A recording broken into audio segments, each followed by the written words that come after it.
Сайн мэцхан өрхөм үзэгчдээ 80 сэдвийн нэвтрүүлгийн маань ээлжид тухаар эхлэхэд бэлэн болоод байна. За энэ удаад бид хөгжлийн бэрхшээлтэй хүүхдэд асардаг эцэг эхчүүдийн төлөөлөлтөд уулзсан энэ удаагийнхаа дугаарыг бэлтгэхээр зорьсон юм.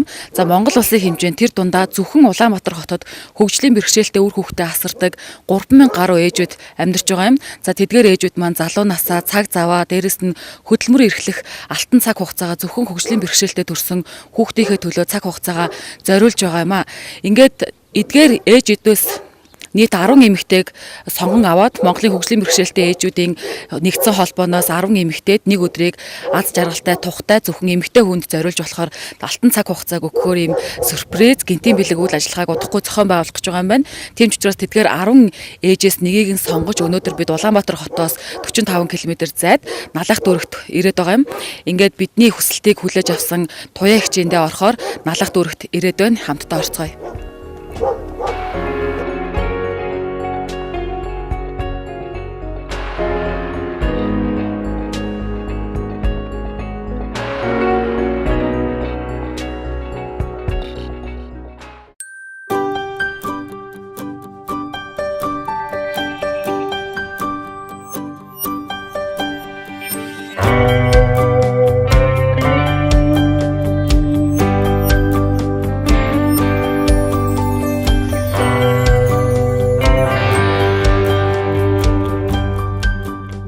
Ингээ баярах туягч хоёрондоо ирчгээд байна.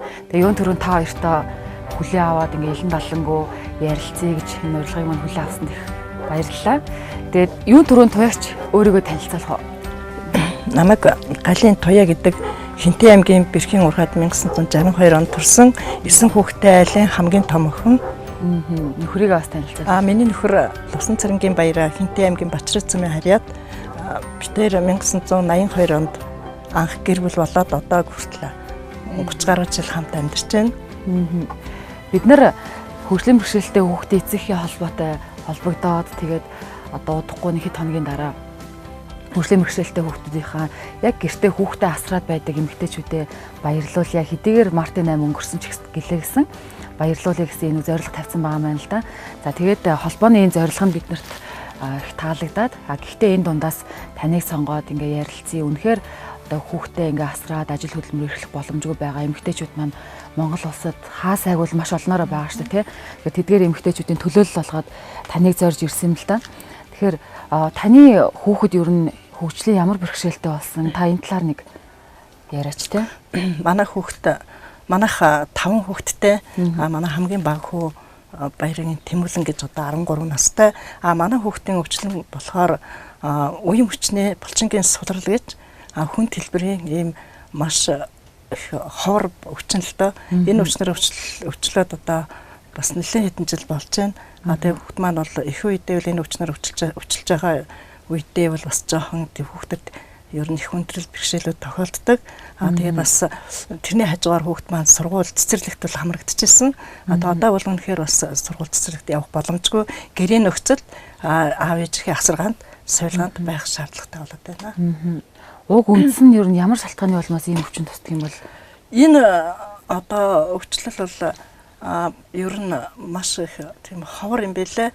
Тэгээд энэ удамшлын талаасаа бас байж тийм өвчнөл явж байгаа гэж хэлсэн.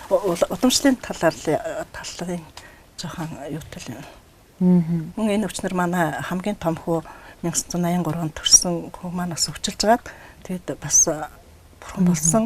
Тэгээд хамгийн одоо отон хүү маань бас энэ өвчнөр өвчлсөн. Тэгээд энэ өвчин бол яг эдгээд тий яг одоо ингээд бусад өвчин бол одоо эмчилгээ аваад эдгээд ингээд бас сайхан тий одоо тэр хүүхдийн ирээдүй гэрэлгээтэй баяр баясгалантай байна. Гэхдээ энэ өвчин бол одоогийн яг байдлаар бол яг одоо өвчлөл нь эдгсэн тохиолдол ер нь маш ховор байдаг юм билээ. Тэгээд бид нар ч гэсэн ер нь олон улсын байгууллага энтэд бол хандаж энтэрх байгаагүй. Яг гэвэл яг бас тийм өвчнийхөө юуг бас өөртөө бүрэн аав ээжийн хувьд ойлгоцсон. Эмчнэрийн зүгээс ч гэсэн мэдрэлийн эмчнэр бол энэ өвчнийг маш сайн ойлгоно. Тэгээд Герман улсын эмчнэр ирж бас үзлэг хийдэг, жил болгон тэр үзлэгт хамрагдаг. Хамгийн гол нь энэ хүүхдийг баяр баясгалантай, аз жаргалтай, баяр хөөртэй тэгээд хамт гэр орныхоо талд тэрмэл зөвлөгөөг бидэрт өгдөг шүү дээ. Хэдэн наснаас нь эхэлж илэрсэн бэ? энэ өвчин бол ер нь 0-3 наснд хүүхэд яг хуу хэвийн хэмжээнд өсөлт явагдана гэсэн ч яг үе тэнгийнхээ хүүхдүүдээс бол одоо бас эрс бага байдаг л да. Тэгэл ер нь 4-5 наснаас л ер нь хүүхдэд хүндрэлүүд нь илэрч орж ирдэг л дээ. Анх одоо ингээ онцлогдсноос хойш гээл одоо булчнаас сулрахын үйл явц ер нь бол нэлээд хэцүү үст тий. Бочонгойн бүх одоо энэ хүний бүхэл хөдөлгөөнтэй байх тэр хөдөлгөөний эрс муудаж эхэлдэг. Тэгээ ямар ч гэсэн л ер нь асаргаал их шаардлагатай байдгийг. Оншны хувьд ямар нэг оюун санааны хувьд бол эрүүл гэж хэлж болох зөвхөн үе мөчний булчингийн сулрал гэж үзэх үү? Ер нь л бүхэл юм нөлөөлөд л ирдэг юм байна лээ. Тий, ер нь л ямар нэгэн бие байгаа тий. Ер нь бие дотор байгаа. Ер нь л бас жоохон мэдрэгдэхтэй төслүүд бол гардаг л да. Тэгээд бас төрөчөө хүүхдэрээ ч гэсэн ажиллаж байсан. Тэгээд ажилтнууд бас гардаг. Тэгээд аюултай бас нэг юундаа ч болоод юм бохимдах те хүүхэд юм чинь одоо яг нөгөө өсөлтөд яг явагдаж байгаа үе энэ те. Тэгээд бас жоохон сандрах тэгтхинтэй бас жоохон өөртөө ч одоо бас явж боддгийн бол гэж бас боддог штэ хүүхэд те гомдог ч юм уу. Дуугүй хүүхдийнхаа талаар одоо ярихад хэцүү байж магадгүй. Гэхдээ одоо асуухаа зур аргагүй нам уучлаар. Тэгээ 1982 онд би нөхөртөөгөө танилцаад битээ 83 онд анхныхаа хүүхдийг хүлээж авсан. Тэгээд айл гэрийн баяр баясгалан одоо бидний одоо амьдралын тутлуур болж ингэж одоо бас өөр хүүхд маань бидний хойжиг бас залгамжлахын хүүхдүүд гарч ирдэ шүү дээ. Гэр бүл байна гэдэг бол бас аав ээж болно гэдэг маш их баяртай. Анхныхаа хүүхдийг хүлээж авахдаа бид нар маш их баяртай эдгэсэн. Тэр үед миний нөхөр Хинтэй аймгийн Бэрхийн уурхайн 30 дугаар автоазын жолооч байсан. Би болохоор Бэрхийн уурхайн ажилтны солио ордонд номын санчаар ажиллаж байсан. Тэгээд маш их баяртай байсан. Анхныхаа хүүхдийг хүлээж авахд хэн ч гэсэн анхныхаа хүүхдийн дууг сонсоод тэгээд манай хүүхд чинь бага байхдаа бас цэцэрлэгт явдаг. Тэгээд явжсэн дэлхийн төлөө би энэ ер нь л жоохон багасаа л ер нь тийм одоо бас нэг хулгай үе мөчний өвчтэй ч юм уу гэмээр тийм мэдрэмжүүд орж ирдэг. Яагад гэвэл ээж хүн хүүхдээ те бүр ингээд нялх байгаас нь эхлээл хүүхдээ маяг гэх одоо анхаарал халамж тавих, хүүхдээ байнга ажиглаж явах. За энэ үеийн хүүхдтэйгээ тоглож явах нь ямар байна те энэ хүүхдийн хажууд миний хүүхдээ ямар байна гэсэн юм бодлоодыг бас харж байхад бол нэг л жоохон тийм тутмаг байдаг гэсэн. Тэгээд 1983 онд гарсан тэр хүүхд маань бас л яг энэ л одоо онштой тэгээд түвшин юм гэсэн юм онштой эдгэсэн. Тэгээд би тэр үед Хинтэй аймгийн Бэрхийн уурхад бид нэр амьдарч байсан. Тэгээд ямар ч байсан тэр амьдарч байх үед нь бол хүүхдээ бол бас л гэрээрээ л хардаг байсан. Гэтэл харна нэмчд үзүүлнэ. Тэгээд нэг юм л онштой тий гэж хэлсэн боловч тэгээ яг үр дүнтэй эмчилгээнүүд бол тэр хүүхдэд хийхээ үед л хийн. Гэтэ яг өөрт нь бол үр дүнгээ өгдөггүй байсан. Тэгээ миний хүү 1999 оны хавар нас орсолтой 83-аас 99-д 10 тэгээ нас орсон. Тэгээд тэр үед бас хүндэлтэй ээж хүн хүнд тий сайхан яг л нөгөө өсч дэрвж дэгж явах насн дээрээ хүүхдээ алдна гэдэг бол маш хүнд. Гэхдээ би их сэтгэлийн одоо тэр бүх бэрхшээлийг даван туулсан. Тэгээд одоо энэс хойш бас ийм хүү маань гараад ийм өвчтэй болсон ч гэсэн би бол их бас их өөрийгөө сэтгэлийн хаттай манай гэр бүл тэгээ намайг одоо бас өдий зэрэгтэй ингэж сэтгэлийн тэнхээтэй явахад миний нөхөр над маш их дэм тус болдог. Маш сайн аав, маш сайн хань. Би нөхрөөрөө бас маш их бахархаж явдаг. Сайн яг амьдралын бэлэг гэдэг шүү тий. Бэлэг тий. Яг харгуу та бол үнэхээр одоо сэтгэлийн тэнхээтэй учраас бид одоо ингээ гялалзаад явж байна шүү дээ тий. Баярлалаа. Тэгэхээр 16 жил одоо яг энэ онцлогдсон хүүхдээ асрна гэдэг бол эцэг их хүнээс бол маш их төвчээр хатуужил цаг хугацаа шаардна. Тухайн үед та ер нь хөдөлмөр эрхлэх бас боломжгүй байсан уу? Тэр үед бол бид тэр хоёулаа л ажилладаг байсан. Манай нөхөр чинь бас тэр тээврт явдаг жолооч байсан. Тэгээд бас зарим цаг зав бол багтай. Би бас тэр үед ажил хийжсэн. Ажиллаж байхдаа би бас тэр солио ордонд Бэрхийн ажны солио ордонд ажиллаж байдаг. Тэгээд гэртээ ажилдаа явахдаа хүүхдээ орчвол тэгээд зав загаараа эргэж мэргээл тэгээд нэг чөлөө мөлөө аваад бас ажил хийжсэн. Ажлаа хийгээд хажуугаар нь хүүхдээ харна. Тэгээ ер нь л өвчтэй хүүхдээ байна гэдэг тэр хүүхдийн сэтгэлийг ойлгож амьдрна гэдэг бол одоо яг бас гэр бүлийн хувьд айгүй хүнд асуудал байдаг. Тий би одоо нэг хөгжлийн бэрхшээлтэй хүүхэдтэй би нэг ийм өвчтэй хүүхдтэйгээд л одоо харсан болгон хүн болгонороо яриад явахаас хэцүү. Гэтэ тэр сэтгэлийг өөрөө аваад тэр хүүхдийгээ баяр хөөртэй аз жаргалтай явуулж байгаа нь аав ээж бидний гол үүрэг юм бол гэж боддог шүү дээ. Танасаа хэлсэн хөгжлийн бэрхшээлтэй хүүхдийнхээ сэтгэлийг ойлгож амьдрах гэдэг хэцүү гэдэг чинь одоо хөгжлийн бэрхшээлтэй хүмүүс бол бид нар бол ингээд айгүй өрөвдөж харилцдаг тийм. Гэтэл яг нөгөө хөгжлийн бэрхшээлтэй хүмүүс маань өөрсдөө хин нэгнээр өрөвдүүлээл байнга ингээд юмаа бэлдүүлээл ингээд байх сонирхолгүй өөрөө ч гэсэн бас хувь хүн нэг ертөнцтэй нэг хувь хүн бие даасан хүн байгаа учраас бас харилцаа шал өөр байна үст тийм. Харилцаа нь өөр. Гэтэ яг үнэхээр бас одоо баг зэргийн бэрхшээлтэй одоо бас жоохон тэг гар хөлний юутай ч гэлээ гэсэн ер нь л тэгээд бэрхшээл болгон тэр хүүхдэд маш хүн дээр тусдаг байх л гэж би боддог. Тийм болохоор тэр хүүхдийнхээ сэтгэлийг нь ойлгож хүн бас тэ энэ амьдарч явах энэ хугацаанд баяр хөөртэй аз жаргалтай ер нь тэгэл бас л юм бүхнийг бас тэр хүүхдийн төлөө зориулаад бай гэхээр бидний бас одоо өнөөдөр тэ хэмжээ ямар хөлөө тэгтээ бол ямар ч хэлсэн аавынх нь хувьд ч тэр одоо ажил ямар боломжтой цаг болгоныг ажиллаа хийгээд ажлынхаа цав цагаар хүүдээ тэр цагийг гаргаж өгдөг. Миний хүүчин бас би энэ гайгүй байхдаа зураг зурна, ойр цурын юм хийн. Одоо бол үнэхээр яг тэр юу н өөрийн ингээд яг дийлэт ирэхээр яг аав ээж хасранд л ороод ирж байгаа. Тэгээд бас нэг хөлбөр арай гайгүй өнтер байвал бас гүйж хараагаад үеийн нөхдөхийн дунд энэ төр явах тийм юм бас бодгож сэтгэлдээ бас боддог болол гэж бодож явдаг шүү дээ. Тэгэлгүй байх тий. Баярынхаа хувьд ер нь туслалцаа, гэр бүлдээ, хүүдээ, туслалцаа, асаргаа ер нь ямар байдлаар ирэх вэ? Ажлынхаа хажуугаар тий. Би ч одоо тэгээд завтай хөдөл хөөгөл.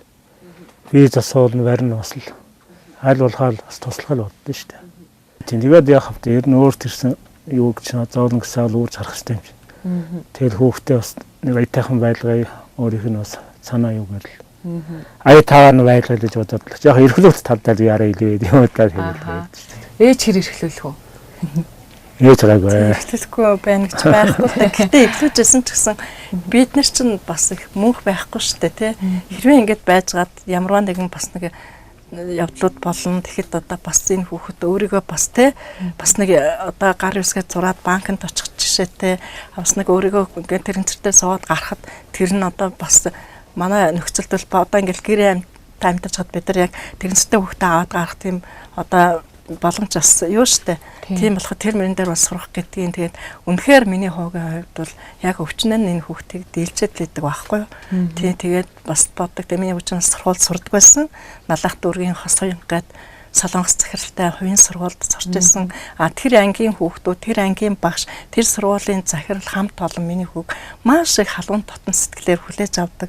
Бүх одоо үйл ажиллагаанд оруулахыг боддог. Тэгээд сая бас ангийнх нь хамт олон 11 сард Солонгос улсад аялалаар явхад бас миний хүүд хандуу цуглуулад сургуулаараа ангийнх нь хүүхдүүд санаачлаг гаргаад бас 7-гийн ангийн багш хүүхдүүдтэйгээ санаачлаг гаргаад ингээд бид тэр бас 7 хоног Солонгос улсад аялаад ирсэн. Хүүтэйгээ юу? Тий, хүүтэйгээ хамт.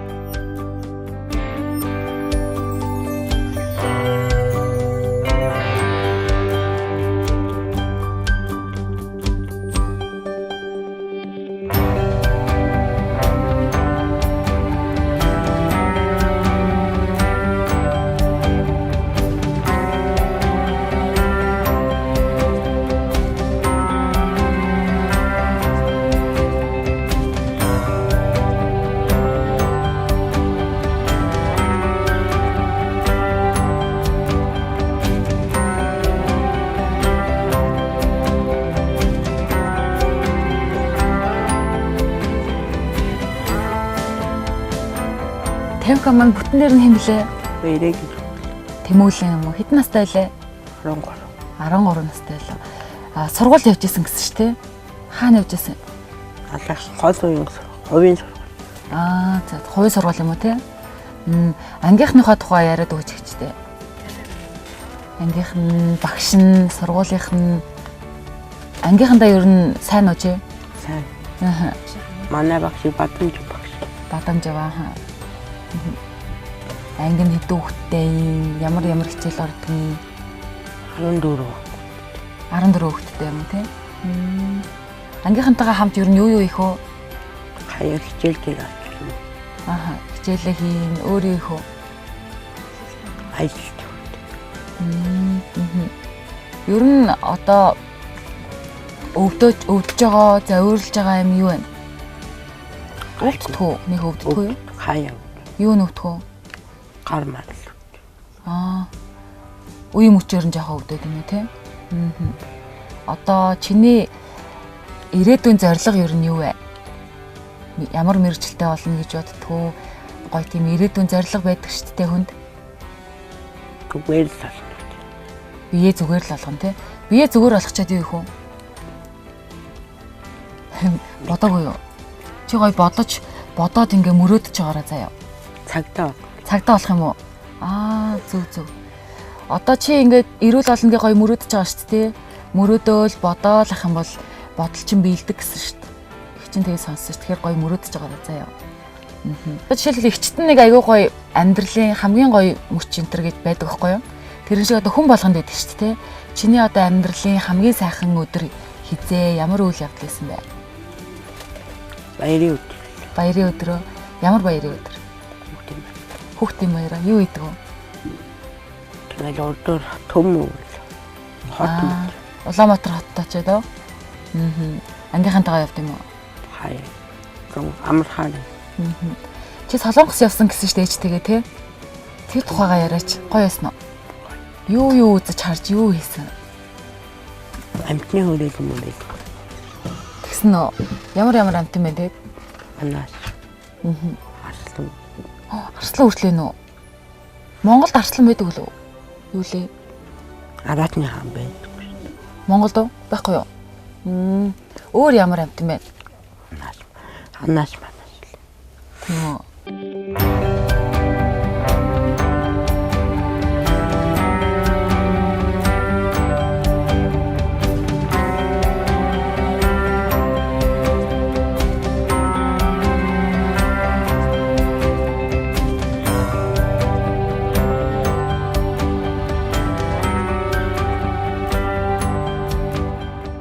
Тэр бол миний хүүгийн одоо амьдралынх нь хамгийн те бас баяр баясгалантай юм мөч байсан. Тэгээ тэр бас хамт олонд сургуулийн хамт олонд бас баярлж авдаг. Тэгээ бас мөн хөгжлийн бэрхшээлтэй хүүхдээ эцгийн холбоо Улаанбаатар хотын холбоонд битэр чинь 2-3 жилийн өмнө бол одоо тэрэгцтэй ч гэсэн хүүхдээ аваад автобусаар те би налахаас Улаанбаатар хүртэл би залхууралгүй зав гаргаж хүүгээ аваачаад тэг үйл ажиллагаа болж байгаа бүхэл одоо сургалтуудад нь мөн хүүхдийн одоо нэг караоке тэмцээн болдог байлаа. Тэгэл спортын тоглоомд бүх юмд оролцуулдаг байсан. Одоо бид тэр бас айгүй явахд бас хүндрэлтэй л дээ. Нэг удаа бид тэр хамгийн сүүлд баг нэг явсан. Тэгээд нийтийн тээврийн автобусаар л бид нар чинь бас явж байгаа юм. Тэгээ одоо яг тэр үеэр явж байгаа. Тэгээд бас айгүй хүндрэл гардаг. Яг хүн ингээд бэрхшээлтэй хүүхд аваад нийтийн тээврээр зорчиж явах чинь тий хурдан буугаараа одоо ингээд буух цагт нь болоогүй мөн гэсэн тийм хүндрэлүүд бас гардаг шүү дээ бид нар. Тэгээд ер нь сүүлийн үед бид тэр ер нь сургууль дээр ангидаа ч гэсэн очих жоохон боломжгүй л байна л да. Ийм байдал бас жоохон. Тэгээ би хөгжлийн бэрхшээлтэй хүүхдтэй болчлаа манай гэр бүл гээд битэрийн хувьд бол манай нөхрийн хувьд ч гэсэн бие биенээ тэгж тий одоо зэмлсэн одоо бас эвгүй харьцах тийм харьцаа бидний дунд хязгаарч байгаагүй. Айл болохоор энэ хүүхдүүдийн төлөө би сэтгэлээ зориулаад энэ хүүхдүүдийг бас баяр хөөртэй азралтай амьдруулахын төлөө бид хоёр явсан. Одоо ч хүртэл явж л байна. Гэтэ бас бодоход таны одоо хөгжлийн бэрхшээлтэй ч гэсэн танд бас бурхнаас том бэлэг ирсэн шүү тий. Таны ханд гэр бүлийн бурхны одоо өрх толгойлсон хөгжлийн бэрхшээлтэй эмэгтэйчүүд маань бол ямар хэцүү амьдарч байгаа лээ тий. Би анхныхаа хүүг 1989 онд Улаанбаатар хотын ихний алхсан эрүүл мэндийн төвд үзүүлэлт явж исэн. Тэр үед мэдрэлийн эмч Бачлон гэдэг эмч үзчихсэн. Тэгээд миний хүүчин тэгэхэд одоо өөрөө бас явж чадахгүй. Тэгээд одоо хүүхд ингээд 7 нас хүрсэн байна. Хүүхдийн чинь одоо сахиваргүй аавна гэд. Тэгээ би одоо сахиваргүй хүүхдээ эхнээс твтүүлээд тэгээ явж исэн. Тэгээд явж хахад тэр эмч надад за ингээд энэ өвчин бол айгуу ер нь л тийм эдгэн гэсэн тийм найдвар бага. Тийм болохоор танай гэр бүл одоо нөхөр маш тийм сэтгэлийн хаттай байгаарэ. Маш их хүн юуг одоо ингээд одоо ивэн шүү энэ бол айгүйх тийм богино насалтай өвчин гэж ингэж хичээсэн. Тийм болооч тэр би эхнэр насаас гараад явж байхдаа би бас уйлал явчихсан. Тэгээд ирээд нөхөртэй хэлсэн манай нөхөр нөгөө тээвэрт явсан байсан байхгүй дорн таймагрууд нөгөө чанш. Тэгээ хэлсэн чи одоо юу гэж бодох бол намаа одоо юу гэж хэлхийг одоо яаж авах вэ гэж бодож хаад харин манай нөхөр одоо энэ л ямар жисэн бидний хүүхэд те бид хоёрын дундаас гарсан хүүхэд маань юм чинь энэ хүүхдийн төлөө ойлаа нэг сэтгэлээр нэг зорилгоор ингээл хамт амьдрнаа л гэсэн. Тэр хэлсэн үгэнтэй болоо өнөөдөр ч гэсэн ингээд бид тэр хамтдаа амьдрал явж байгаад нь төвчтэй байлж чаддаг шүү дээ. Тэрлэг байхав. Одоо ингээд муугар ботход энэ өвчин бүр даамжраад төсөөл эцсэн шатандаа орлоо гэхэд юу нэг ямар байдалд хүрэх вэ? Тэг бид нар л өөрсдөө сэтгэлээ сайн чангалж тийм байдал юм ямар бидээсээ тэгэл байхлах гэж боддог шүү дээ. Тэгээд цаашдаас бидний миний гэр бүл одоо бид хоёроос төрсэн хүүхдүүдийн тэ ач зээнэр гэж байна. Тэгээд тэдрийнхээ бас төлөө тэ өөрсдийнхөө төлөө тэгэл явах л гэж боддог шүү дээ. Эмчнэр оншийн удамшил байж магадгүй гэж хэлсэн гэсэн шүү дээ, тий. Тэгэхээр одоо жишээлбэл таны ууган хүүхдийн дараа ингээд дараа төрсэн хүүхдийн хоорондох зайд ямар нэгэн эмчилгээ ч юм уу эсвэл ямар нэгэн тийм эрүүл мэндийн талаас нь анхаарсан зүйл байдгүй эсвэл яг ингээд жамаараа л явсан байдгүй. Яг би бас энэ ерөнхийдөө удамшлуулснаас юун дээгүүр явж байсан, юу нэгнээс дээгүүр явж байсан. Тэгээ яг үр дүн гарсан тийм юм бол байдгүй шүү дээ. Би тэр миний хүүхдээс ч гэсэн шинжилгээ мэдлэг авал Япон улс руу явуулж ирсэн. Тэрний хариу мар ерөөсөө мэддэггүй. Тэгээ эмчнэрийн гол хэлж байгаа юм булчингийн сургуулийн өвчин бол тэгээ баг итгэдэггүй маа. Тэгээ маш их хүндрэлүүдийг өгнө. Тэгэл тэрэл жоохон даван та хоёр даван туулгал хэрэгтэй л гэсэн юм бид нар өгдөг шүү дээ. Тэгээд одоогийн хэмжээгээр би бас ингээд бусад ижил төстэй ийм бэрхшээлтэй эцэг хүүхдүүдтэй яхад юу манад бол бас их цөөхөл байдаг юм шиг байлаа. Тийм бах тийм. Цөөхөн байдаг вэ? Цөөхөл байдаг юм байлаа. Тэгээд нэг бид нар бас хөдөлмөрчдөгт эцгийн холбоонд баярмаа гэд дэмжсэн мэдрэлээ тэр эмч байхдаа нэг ээж аавуудыг цуглуулсан. Яг ижил онштой ээж аамрыг. Тэгэхэд ердөө нэг 3 4 л хүмүүс ирсэн. Тэгээ маш их залуухан ээжнэр иржсэн. Тэгээ жоохон тийм сэтгэл нь гундуухан тийм байсан. Тэгээ бид нар бас би нөхдөөгөө хамт битэр очсон байсан. Тэгээд энэ тал дээр бол одоо ингэж бас хамаагүй яаж болохгүй юм. Тэгээ зөвлөгөө өгч ингэж сэтгэлийн юутай байх хэрэгтэй, тэнхээтэй байх хэрэгтэй. Бид одоо энэ бүхний ард тий бас юм байх хэрэгтэй. Тэгээ тэр ээжнэр бас их баярлалаа. Сайхан үгэлсэн гэлдэг.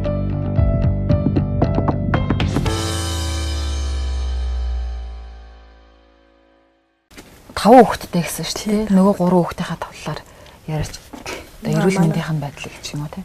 Тэгээ манай 3 хүүхдийн том нь одоо 30 гараа явж байна.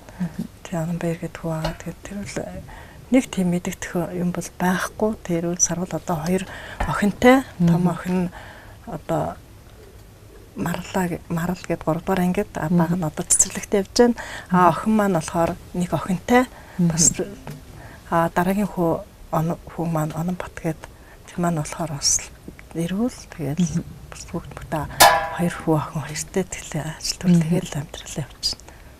Хэр тусалж байна дүүдээ? Туслаа. Гэр бүлийн хувьд бол бас дэмжлгүй яах вэ? Тэ нэгэнт одоо бас аав ээжтэй туслалгүй л яах вэ? Мөн түүнээс гадна манай ээж Хинтэй аймгийн Бэрхийн уурхад одоо 75 6 хүрч байгаа буурал гэдэг. Ээж маань ч гэсэн биднэрт бас тусалдаг.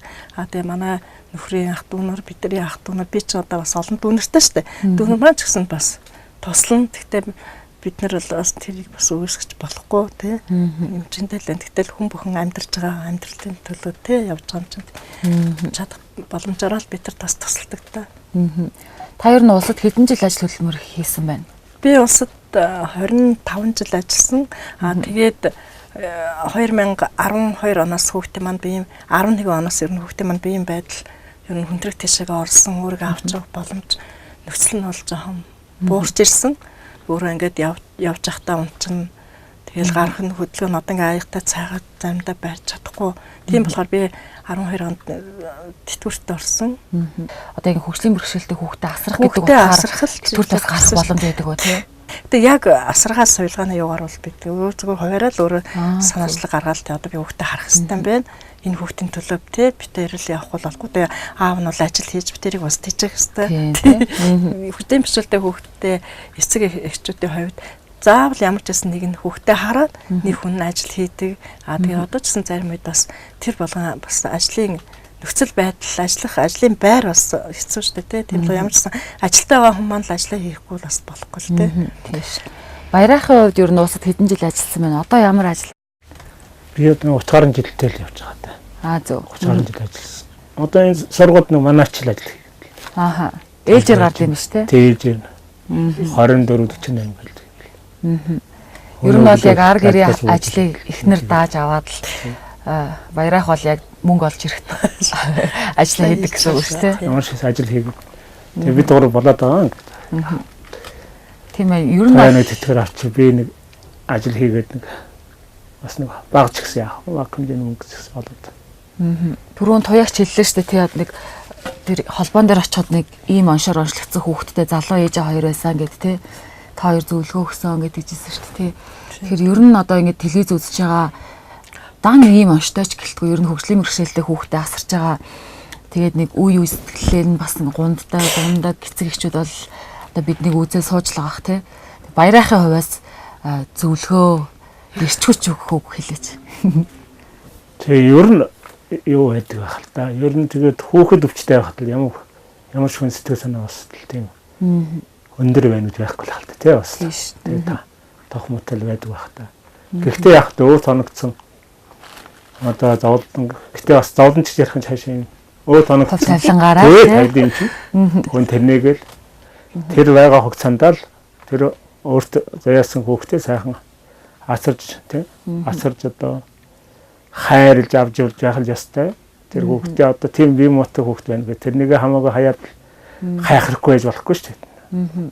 Аль болохоор хайрлж бас асарж тэгээд яах хэрэгтэй авч явах ястай тийм эцэг үүрэг юм чинь. Тэгээд л хүүхдээ сайн санаа тавьж явах хэрэгтэй болвол миний хувьд тэгж л боддог шүү дээ. Танд ер нь энэ хугацаанд шантарч исэн үе хэр олон байсан бэ? Шантарч гэж юу яах вэ? Тэгээ ер нь юу яадаг л. Хаяа нэг бодоход нэг энэ мөн нэг эрүүл байсан бол да гэж бодох тийм л юм байхаас ч нэг шантраад байх юу яах вэ? Өөртөө яаж зэмждэг. Одоо тэр хөөхтэй тижээх ёстой гэсэн эцгийн үүрэг байгаа юм чинь. Тэрнийгээ биелүүлэх ёстой гэж бодож авдаг шүү дээ. Эрүүлж байс харуулчаа те энэ хүүхдүүдийн төлөө аав ээжийн хувьд те бас хүүхдүүдэд дэмжих хэрэг гарна, хүүхдүүдэд туслах хэрэг гарна. Тэр бүхэндээ л зохицуулж амьдж явдаг гэж боддог шүү дээ. Яг үн та хоёрын хувьд одоо ингээд нас тогтсон амьдрал бол 90 барааныг нэлээд олон л үдсэн хүмүүс байгаа шүү дээ. Тэгээд залуу эцэг эхчүүд бол ялангуяа одоо түүртэх асаргаандаа түүртэх асуудлууд бол байдаг учраас та хоёроос албаар ингэж асуугаад байна л да. Тийм зарим ер нь хүний амьдрал өөр өөр шүү дээ тий. Ямарваа нэгэн айлын гэр бүл болцоод зарим хөгжлийн бэрхшээлтэй хүүхдтэй болсон гэдэг. Бид нар ч нөгөө ээж нар хаяа сургалт семинар уулзалт гэдээ маш их уулзалтдаг. Тэгээд бас ээж нар ярьж идэг бас сэтгэл санаагаа хуваалцаж бид нар ч ярьдаг. Тийм би одоо ингээд хүүхд хөгжлийн бэрхшээлтэй хүүхдтэй болоод тэдэн жил амьдарч идэл нөхөр маань намайг хаяа явцсан. Тэгэхэд би аюу сэтгэл эмзэгэлдэг байхгүй юу. Тэрнийг бид нар туулаад гарах сэтгэлийн тэнхээтэй бие биенээ хайрлах тийм одоо сэтгэлтэй л байх хэрэгтэй юм болов яагаад тэр хүн яваад өгсөн бэ те эцсийн үст яагаад тэр ээж тэр бүх үүрэг хариуцлагыг хүлээлгээд явцсан бол доо гэж бас жоохон сэтгэл гунддаг. Гэхдээ ер нь бас хүмүүстэй нэгэн тал одоо бүр саажилт маажилттай аюу хүн төлбөрийн хөвшилтэй хүүхдтэй хүмүүс байдаг тийм хүмүүс ч гэсэн ер нь бас сэтгэлийн хаттай л байх хэрэгтэй юм болов гэж боддог шүү дээ.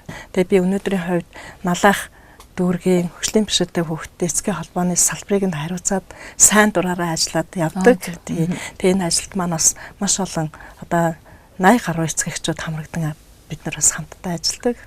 Шинжлэлийн үйл ажиллагаанууд их хүрсийн байранд бүх арга хэмжээнд өөрөө зөвхөн оролцоод байх нь биш мөн хөгжлийн бэрхшээлтэй хүүхдтэй налах салбарын хэмжээний эцэг эхчүүдийг бас хамруулан оролцдог мөн олон талд сургалтууд явагддаг. Энэ сургалтууд ч гэсэн манай хөгжлийн бэрхшээлтэй хүүхдтэй эцгийн холбооны салбар налах салбар бусад эцэг эхчүүдэд бас хамруулах, тэдний хүүхдүүдийг нийгэмшүүлэх энэ олон үйл ажлуудыг бас гэртээ хүүхдээ хараад би байгаа ч гэсэн хүүхдээ харахаа хажуугаар миний хүүхдтэй адилхан бэрхшээлтэй гэртээ аав ээжтэй асруулаад байгаа ч тэр сургууль явж байгаа энэ хүүхдүүдийг ер нь энэ хүүхдүүдийн төлөө бас зөвхөн би өөрийнхөө хүүхдийг гэлгүй бусад хүмүүсийн хүүхдийн төлөө бас зав зайгаа гаргаж сайн дурын ажил хийж явдаг.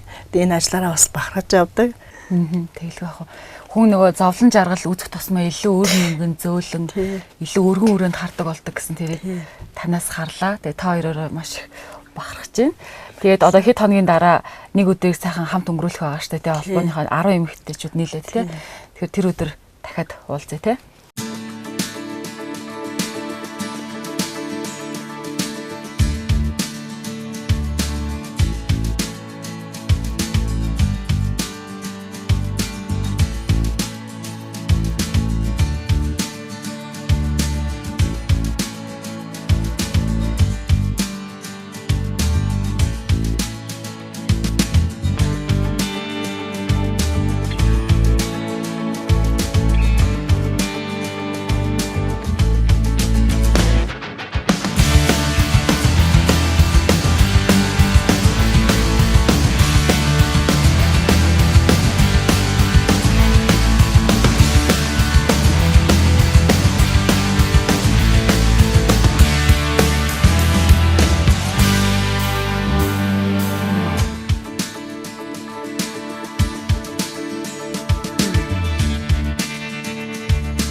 Сүүн цазалт Монгол ижээ цэнгүнд орцож байгаа ээжүүд миний хувьд өнөөдөр дипломат төсний газар орж үсээ засуулж мейкап бодолтоор нүрэн бодуулж энэ бол одоо бидэнд бас маш сайхан байлаа. Тэгээд ийм гоё болгож өгсөн бүх хүмүүстээ баярлалаа.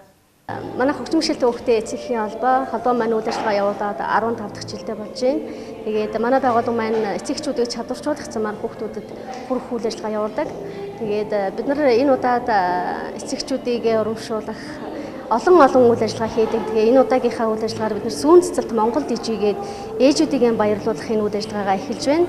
Тэгээд энэ үйл ажиллагааныхаа гол зорилго бас юу вэ гэхээр бид нар гэртээ хүүхдээ хараад тийм ээ олон жил бас ганцаардсан ч гэдэм эсвэл нөгөө хүүхдээ хараад сайхан амжилтанд хүрэгдсэн сайхан энэ ээжүүдийг урамшуулах, итгэл өгөх олон ээжүүдийн бас манлайл болж яваарай гэдэг үүднээс энэ сүүн цэцэлт Монгол ижи гэдэг энэ үйл ажиллагаа зохион байгуулдаг. Бид нэр ингээд нөгөө жил болгон одоо энэ жил 5 дахь жилдээ энэ үйл ажиллагаа маань болдог.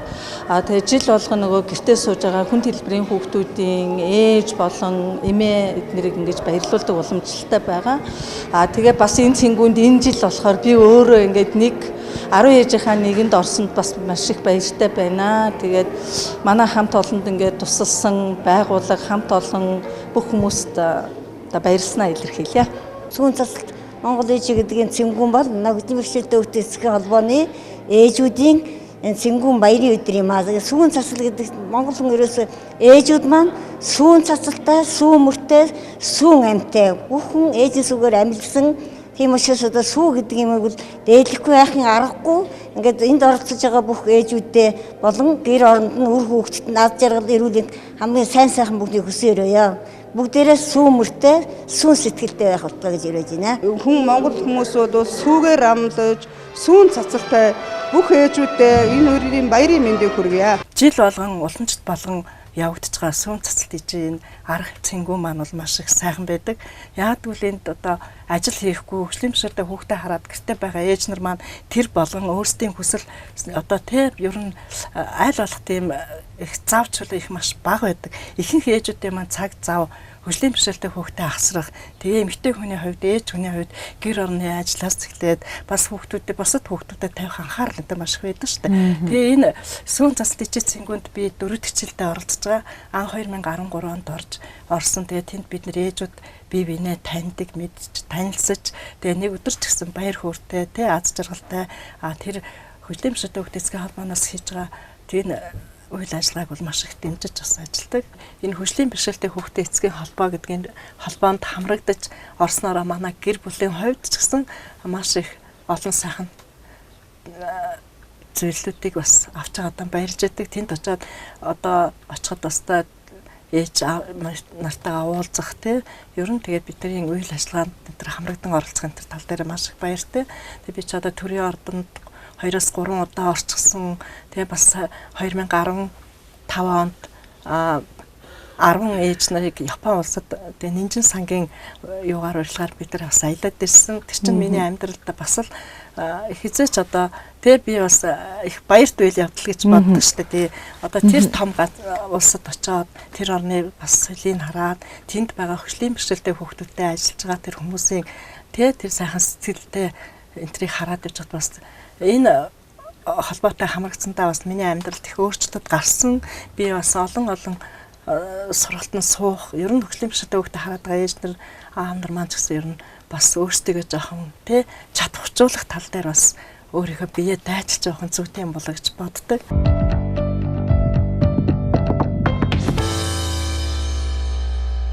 Та хэрвээ залуудаа ууган хүүгээ асарч исэн тэр хугацаагаа зөвхөн өөртөө зориулсан бол яаж өнгөрүүлэх байсан гэж та ер нь боддог вэ?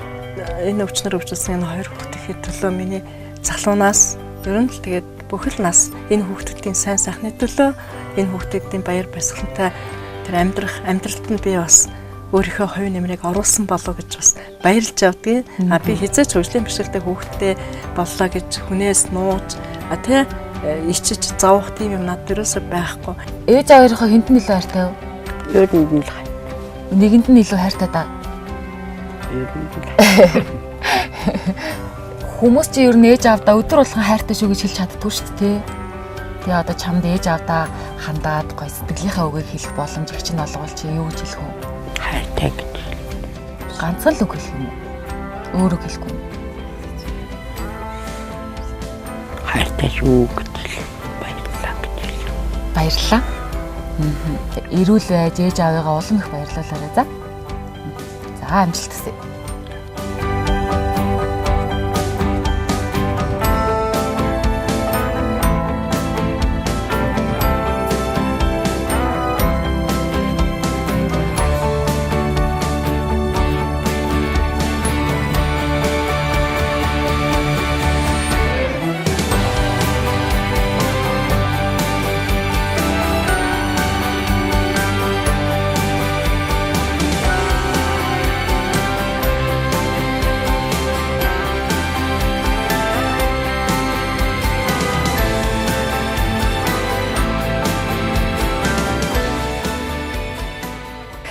Ямар хөөрхий.